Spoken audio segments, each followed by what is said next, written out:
Hello and welcome to the Majlis Podcast, Radio Free Europe, Radio Liberties current affairs talk show focusing on Central Asia. I'm Muhammad Tahir, host of the Majlis and Radio Free Europe, Radio Liberties media manager here in Washington, D.C. The other day, I saw an image of a man on a horse, visibly carrying Vladimir Putin's portrait in his support. The picture was taken in Kyrgyzstan. Also, we have seen reports that people are visibly putting up the Z sign on their cars and getting fined for this action in more than one country in Central Asia. As we know, the Z sign became a symbol of Russian aggression in Ukraine. At the same time, a growing number of people are coming to the streets protesting against Russia's war in Ukraine, in collecting aid for people in Ukraine on a scale that's unprecedented.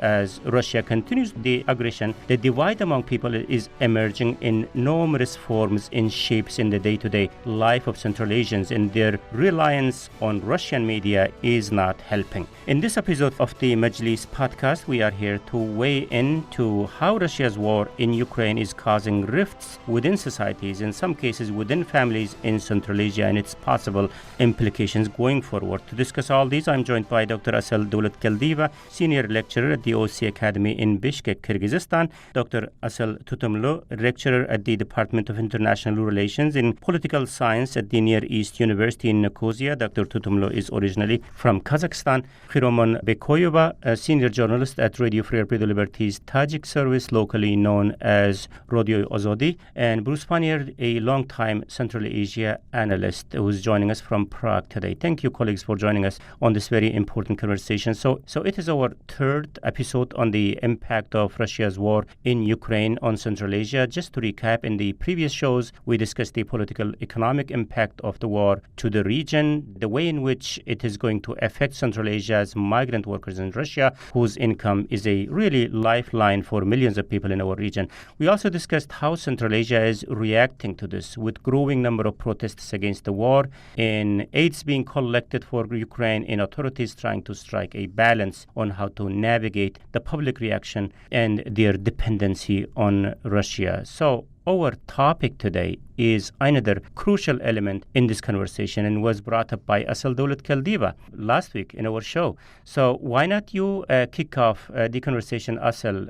With that, we will expand the debate to other countries. Sure. I thought that it would be critical to raise this topic because we see new divisions arising in our societies and accentuations of some old existing lines of polarization among people. And these lines of polarization and divisions are getting accentuated because we are all exposed to the informational war, right? Mm-hmm. And while everybody is agreeing that Ukraine is winning the informational war on their other end, here I would say that Russia is winning the informational war when it comes to Central Asia. So what do I have in mind by saying that? Yeah. There is a large number of people who can be put in the Putinist camp, who actively support the Russian leader and its aggression against Ukraine. But there is even a larger proportion of people who are apolitical and they don't know how to relate to this war. They know Russia, they know Ukraine, but not to the extent possible in order to discuss the events. And then they prefer kind of to abstain from political debates.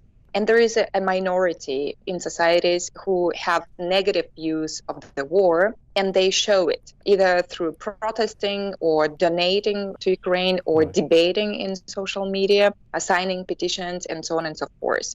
So we have this situation where really kind of there is an informational war going on, not only on social media, but also now taking place more and more in public spaces, but also at work and in families. Basically, yes, generations within families splitting on this issue. Can you give, right now? Asal, can you kind of help us to visualize that, how it looks like and on the family level? I mean, this division. Yeah. With some examples. I'm just coming. So it's difficult for the moment to say whether these lines of divisions they follow age, ethnicity, urban-rural divide. There is certainly migration experience, which is adding to that. But for the moment, what we can observe with certainty are two things, for example. So those who are protesting against the war are mainly young people, like urban students or professional youth. But we also have seen that people who protested for the war, supporting Putin, were mainly senior ethnic Russians. There were also some ethnic Kyrgyz, but it was the majority ethnic Russians. What I'm trying to say that it's going beyond the clash of opinions, something that is natural in any society which is globalized and with the internet penetration. But this clash of opinions are now spilling into the public contestations, as I mentioned, in the public space, in family and at work. So a couple of examples. There was recently a well-known activist, a civil activist, human rights defender, who wrote on her Facebook page that she was not let into a public bus running in the city center of Bishkek because the driver of that public bus recognized her as protesting against Putin, and he didn't let her in because he was for Putin.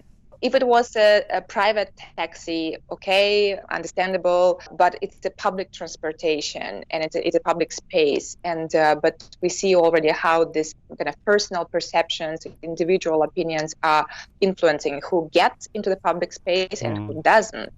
The other example is that there was supposed to be a protest of a Kyrgyz diaspora in Moscow. I didn't follow today whether it took place or not, but it was going to happen today. And this spurred a huge contestations on social media. So Kyrgyz citizens here in Kyrgyzstan saying that these people should be stripped of Kyrgyz citizenship. And they should be staying in Russia and claiming only Russian citizenship. So there's already this kind of debate, who belongs to then Kyrgyzstan, who doesn't belong, who is ought to be a citizen and who is not a proper citizen. And this is potentially can be dangerous for behavior in the public space.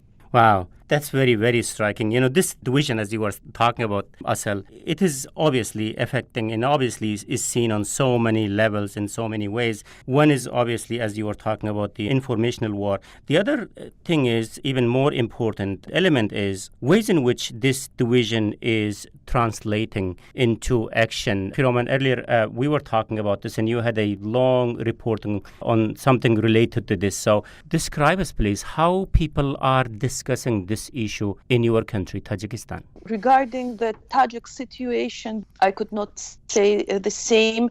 I mean, in details and not so dramatic like Kyrgyzstan, but I see the Tajik polarization, the society's polarization on social media. You understand that there are a very limited amount of independent media in Tajikistan who are now covering these issues, and you could find more in social media like Facebook. And it was one main issue that I was surprised from the first days of the war, that it surprised me that among people who are supportive of war in Ukraine, people who we usually call intelligentsia, the people who we think that they're influential and they are very respectful people, and it is a matter of at least surprise for us. But at the same time, one small point, that when we decided to call them to participate in our program and stand in opposite of our other guests who are absolutely supporting Ukraine and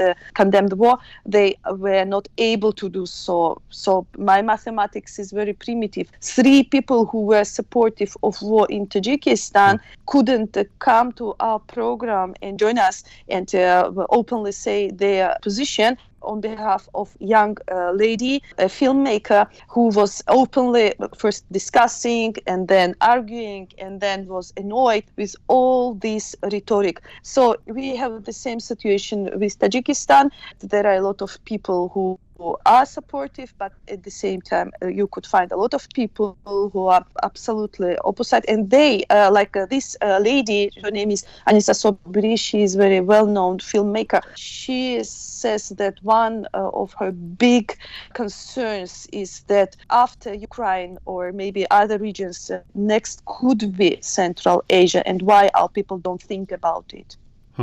Very, very interesting. That kind of brings me to Kazakhstan. We have already seen a number of Russian politicians in recent days and months coming out and talking about Kazakhstan in a way that they used to talk about Ukraine in the past in terms of the statehood, in terms of the reference to the historic Russian land. So Kazakhstan, Asel Tutumlu, as I said, it's a kind of special case with large Russian population there. So how is this conversation taking place in your country, the conversation about the Ukraine-Russian conflict? What people are talking about, what kind of signs you see in reference to what Asel and Khuraman was talking about? I actually would like to also support the stories. We have the very same divisions. And I think it is important to also separate the ideological component with the kind of economics of this ideological divide as well. When we look at the ideological component, we can see that families, society in general is split between two very different, let's say, understanding of what is truth and righteousness. So on the one hand, you have usually an older generation that feels that they belong to something bigger, greater, not necessarily the greater Russia, but a kind of, since the enemy is NATO, they feel kind of an attachment to the Soviet Union, or they feel that they need to support a leader who can potentially fend off the NATO, the perceived NATO aggression. And so they have this very strong emotional attachment to the idea of we are against the West. And in that sense, their idea of we is very much rooted in specific understanding of history, a specific understanding of what the World War II was about, the Nazi atrocities, the idea of genocide, and all of this is actually used in the Russian official storyline.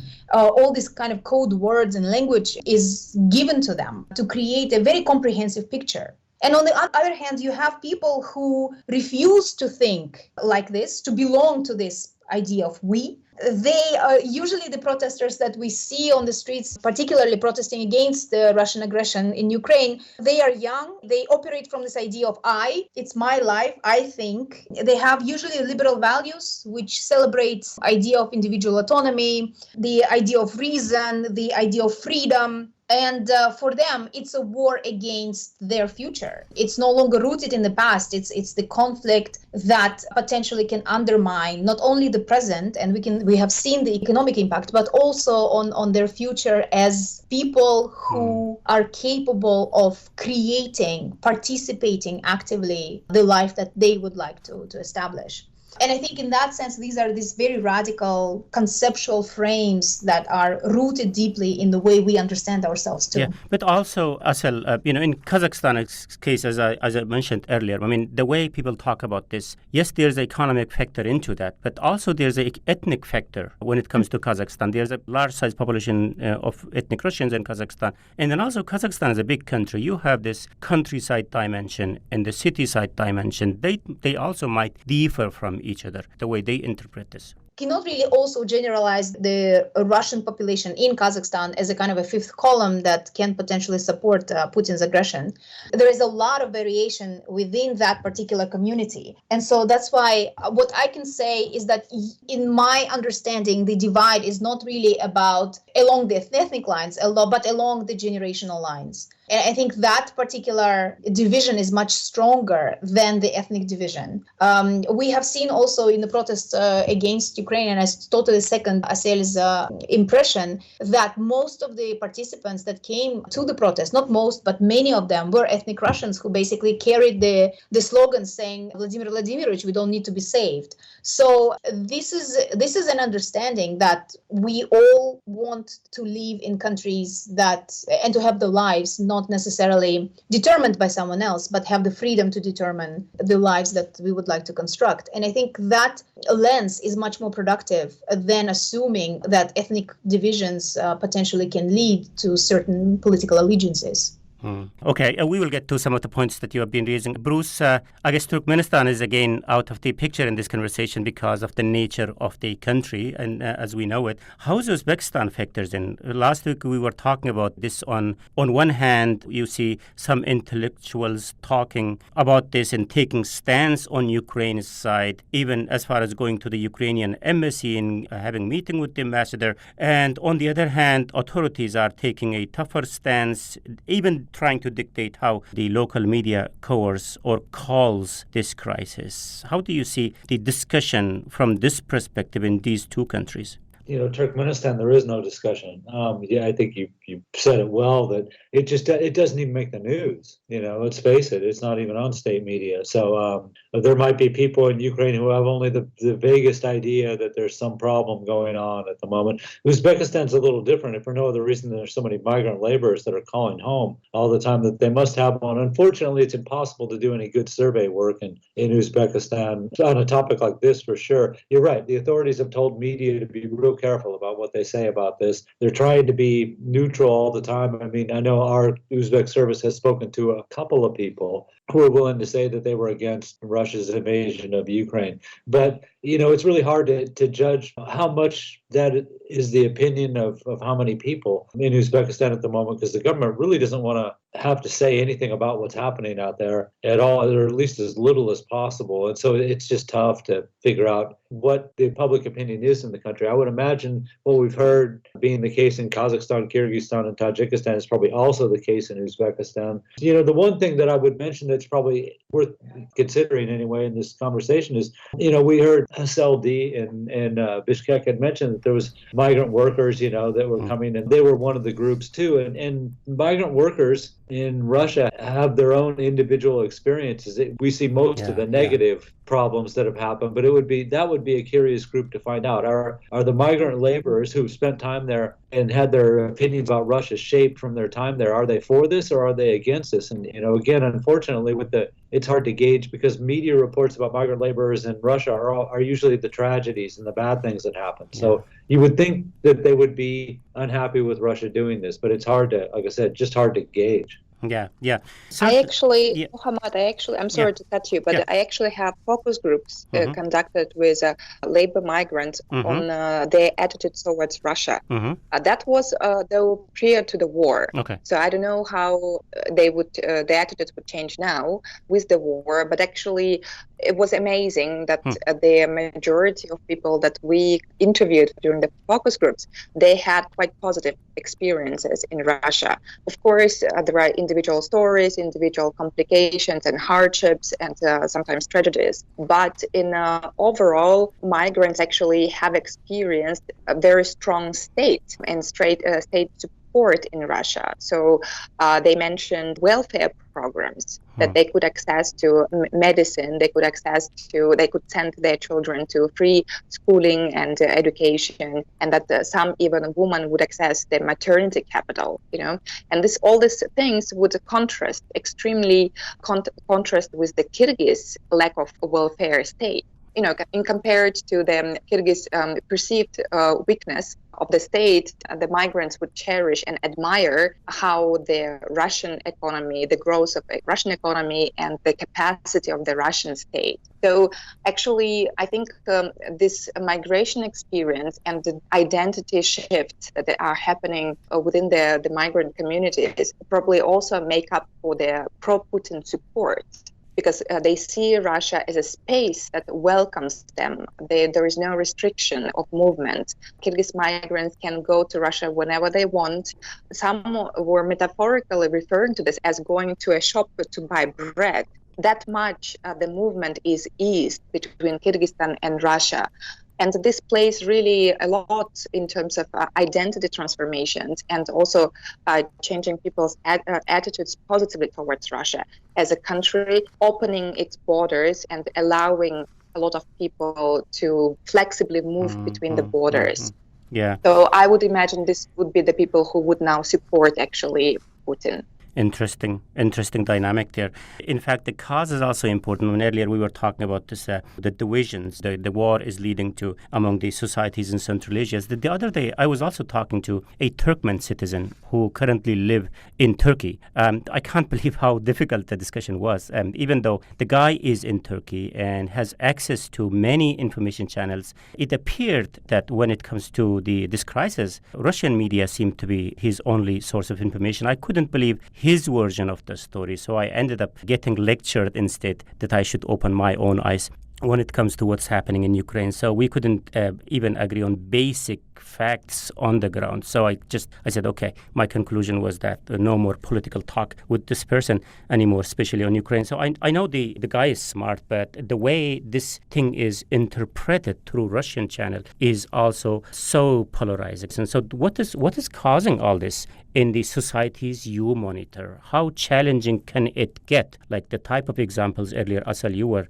giving us, how challenging it can get as the war continues in Ukraine, and where this discussion might lead us going forward. So we will continue the conversation talking about this and many other questions very shortly.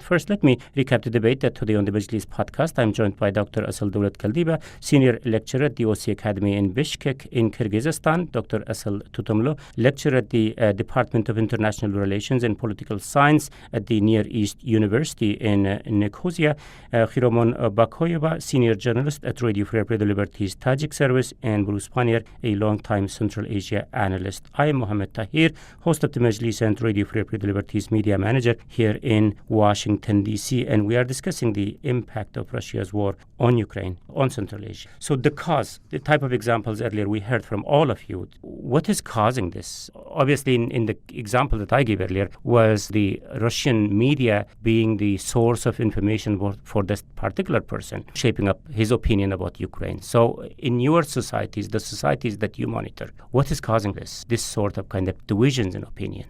Again, let's start with Asal then. In Bishkek? It's a difficult question, specifically because we lack data. We don't have surveys. So what we're doing here is speculating based on our observations of social media, and also simply observing the protests, because it's easier to observe. It's a smaller group of population. But of course, physical protests do not reflect their societal level, right? So right now, we are just can only guess about the reasons and the lines of divisions. I think when there was this last survey conducted by Central Asian Barometer between 2017 and 2019, it showed really that Central Asian societies and regimes are predominantly pro-Russian. The highest level of support shown in Kyrgyzstan equal to 93%. That was followed by Kazakhstan. Back then, the support was 86%, still high. And that despite actually annexation of Crimea. What is interesting is that Laruelle and colleagues, based on this survey and focus groups conducted in Kazakhstan, they say that the majority of Kazakhstanis considered that Crimea was Russian, and it was natural for Russia to take it. But interestingly, they did not view Russia as a threat, despite this annexation of Crimea. And they didn't see the Russian ethnic minority in Kazakhstan as a fifth column, something that Asal Tutumlu mentioned earlier. So we see that already, that basically this Russian war in Ukraine, which is lasting, of course, much longer than now, has already prepared certain basis for our societies to basically follow the Russian line, right? Because the Crimean example shows that already back then, people here in Central Asia rather supported Putin for that. Of course, I'm not saying that Crimea is similar to what is happening now to Ukraine. Crimea was a peaceful annexation, right? Well, not a military intervention to the extent it is going on now. So, and usually violence and deaths and war is much more averse to people. But I would say that there is some sort of a continuation of a pro-Russian support, which is already longer. And that's why it affects how people see the current round of aggression against Ukraine. Obviously, Russian media, we are talking about the influence of Russian media in the context of this war. Asal Tutumlu, when you listen to Russian speakers, Russian politicians talk about this, it seems a little bit closer to home in Kazakhstan. Like we have seen a number of flash moves, number of, kind of signposts in Kazakhstan saying we don't want to be next. So obviously there is a clear signal to what they are really trying to indicate there. So it seems to be real close to home. And also, Russian media is influential in Kazakhstan as well. So, in your country, Asal Tutumla, how Russian media is kind of factoring in the way people discuss this issue? Well, Russian media is relatively strong, particularly, again, for the older generation of people. And it also, at times it goes and mobilizes people outside of just that older generation, because now you can create your own social media, so to say, cocoon, and live in the world of that. So in terms of the causes, I think the reason why we have such a strong social divide, it's because of very different understanding of history. I mean, the Russian media basically evokes this idea of moral responsibility of the former Soviet people to stand against the oppression and, as I said, Nazism, genocide of the Russian speakers, so to say. And whereas on the other hand, you also have a very different interpretation of history and therefore what is happening in Ukraine, where there is a very real fear that the same type of experience can happen with any Central Asian state. And we are absolutely not protected by anyone. What's even worse, if Ukraine at least is relatively geographically close to Europe, and so it has the kind of a voice of gravity, we in Central Asia may not even have that particular standing. And these people who are against the Russian aggression, they stand not only against this kind of atrocious acts of war and the kind of against two, so to say, brotherly nations, but they want to have a country with a choice, right? They want to have a country where they can choose the way they can live in the future, whether or not they want to join different organizations, have independent foreign policy, independent trade, so to say. I think that's what's at stake for them. And I think that's why the look into the past versus the look into the future is what's really informing the fears of this intergenerational the way I see it as intergenerational conflict. Yeah, I guess you're right. Generational difference is huge on anything about the past in Central Asia. I guess you touched on this a bit earlier, Asel. I thought it might be useful to spell out the difference of opinion in this context, like in the context of Russia's war on Ukraine on generational lines. The war on Ukraine is obviously a huge event, but even on a day-to-day matters, you often come across with different interpretation of Soviet times between elderly and younger population who have not necessarily seen the Soviet Union up close with all the challenges attached to it. Well, the idea is that you still have older people who would come and teach, so to say, Soviet history that looked at Central Asia as a kind of a periphery that had to be, civilized, right? And so you still have these people who would come and say that you guys were nomadic, you didn't have any hygiene, you didn't even have the alphabet, and we gave you these things. So there is this type of attitude that we ethnic Russians or non-Kazakhs created the statehood for you, and you are now basically giving us this type of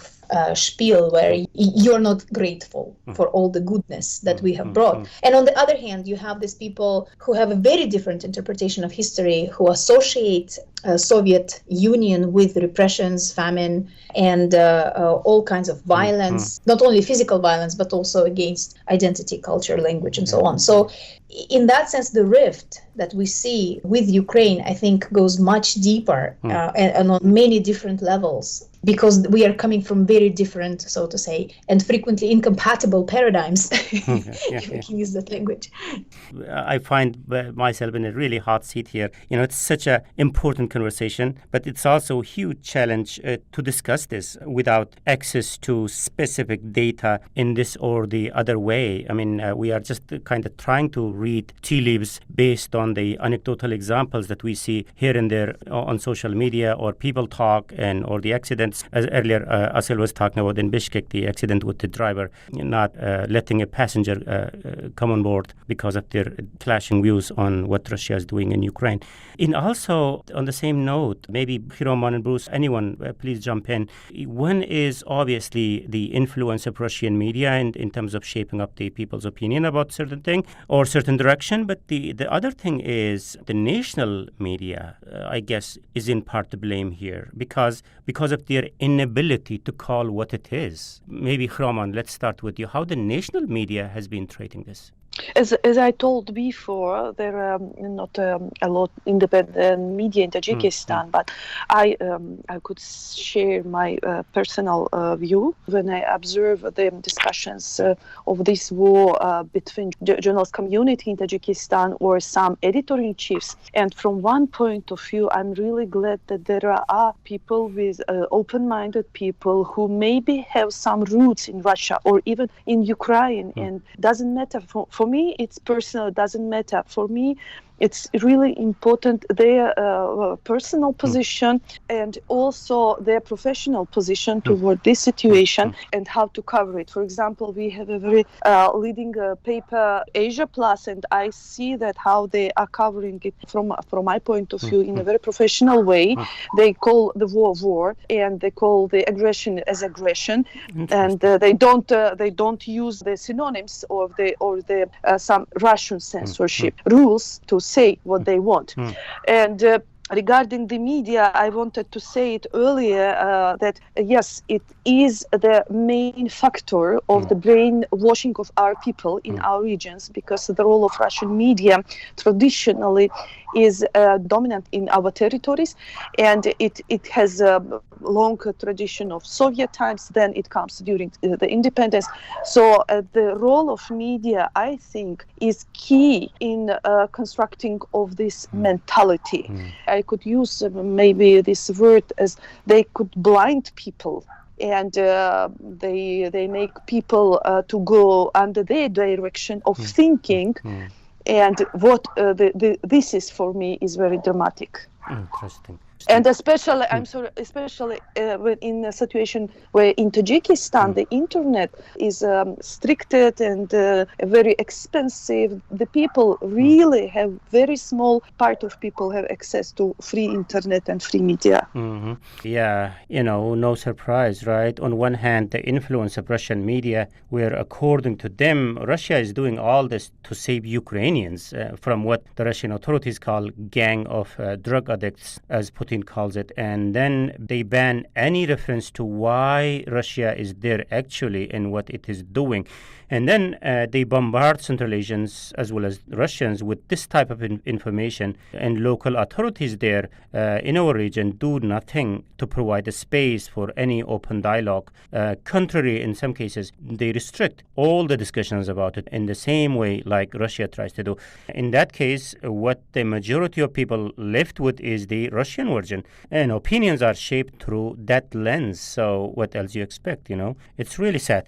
So I see both Asels are raising their hands, I guess in response to what we just heard from Kiraman. So let's go with the Asel in Bishkek first. Please be brief, and we really need to wrap up the conversation very soon.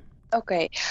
I sometimes have impression that media doesn't play any more role for those people who have made their minds. There are really those hard shells who kind of they know their own truths, and it doesn't matter how many other alternative mass medias exist there. It doesn't matter how many different sources of news exist out there. They just follow their own chosen path, and they believe in what they believe. And there it's very interesting because I conducted 2 interviews with such people, and I had impression that in Kyrgyzstan, and that really contrasts Kazakhstan, that some people are stuck in the Soviet Union. And what I mean by that is that they didn't do well through the 90s.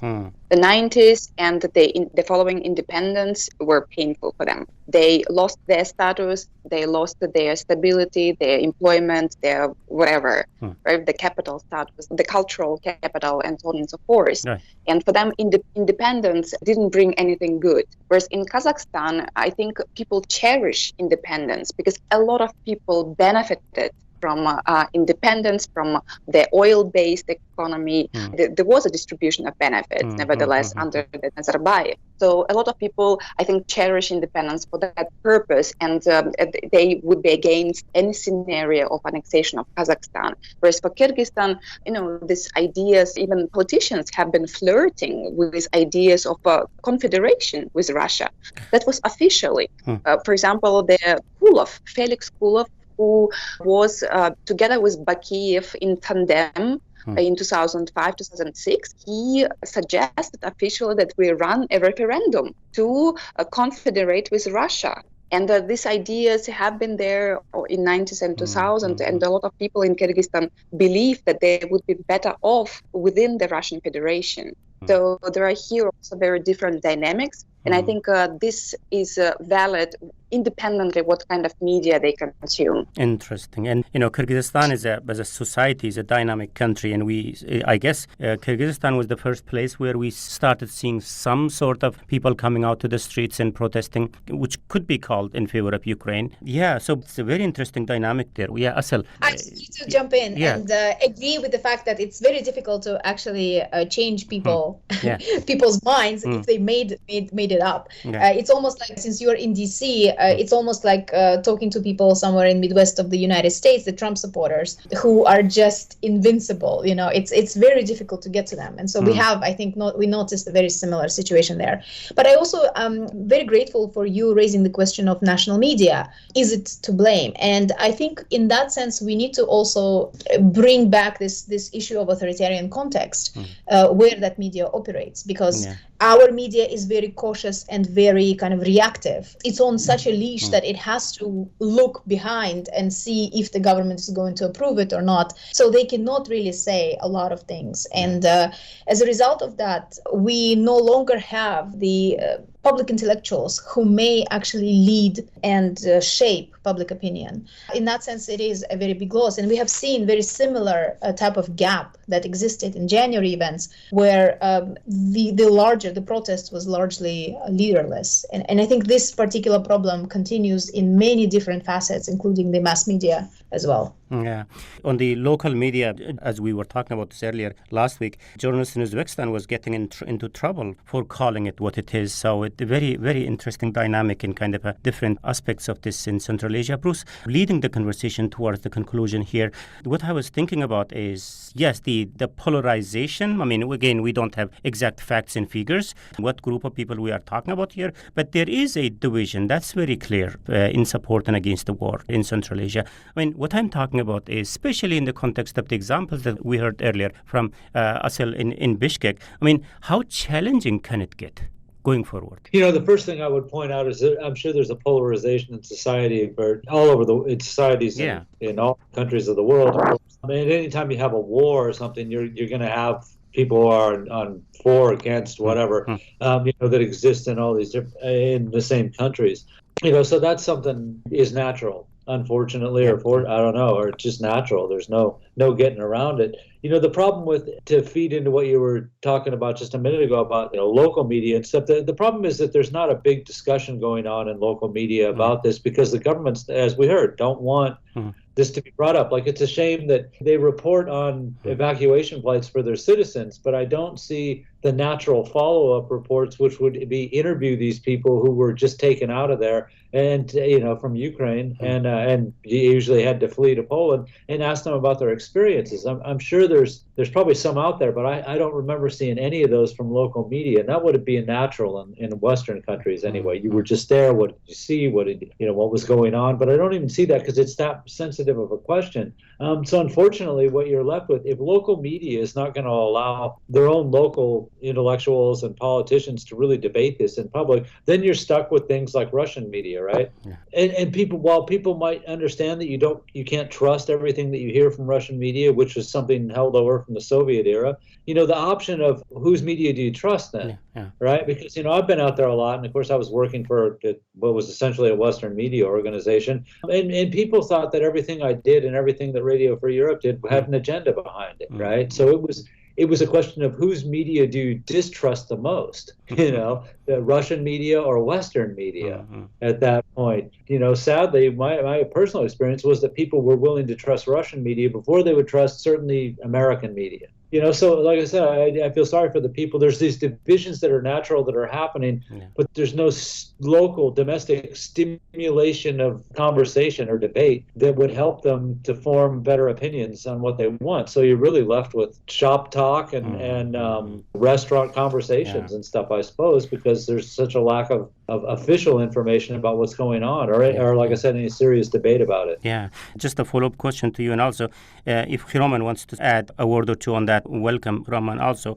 So going forward kind of question is, where is this discussion going now in Central Asia? Obviously, we don't know where Putin is going with Ukraine, but in Central Asia, when you look at locally, in the context of this polarization, where is this discussion going there locally? I think one of the things that'll be interesting, usually have where your eyes will be, is as the economies start to come under more pressure, and as the pain is expanded in these regions because of the sanctions on Russia, then what effect will that have on people's views of Russia? And this is another one where I've heard, I've seen both sides of this and heard the arguments that some people will be angry with Russia that, and their own governments and their own people to some extent, that they're so tied to Russia that they let themselves in for this. But others will blame the West and Western sanctions for causing all their pain. But we know that some Russians are coming to Central Asia to escape, at least temporarily.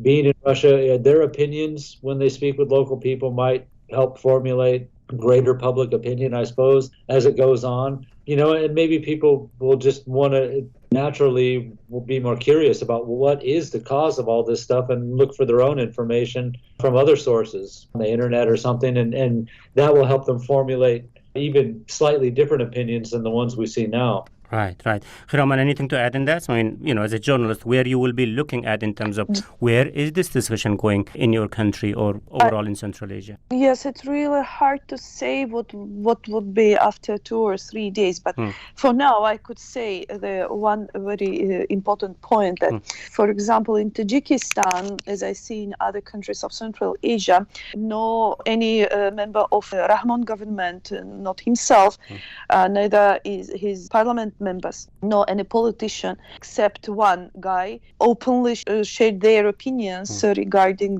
this war. You could think that there is nothing happening from the Tajik political establishment point of view, but the economic impact we see already now, that the dollar has raised, the prices on sky, and people mostly thinking now about that issues.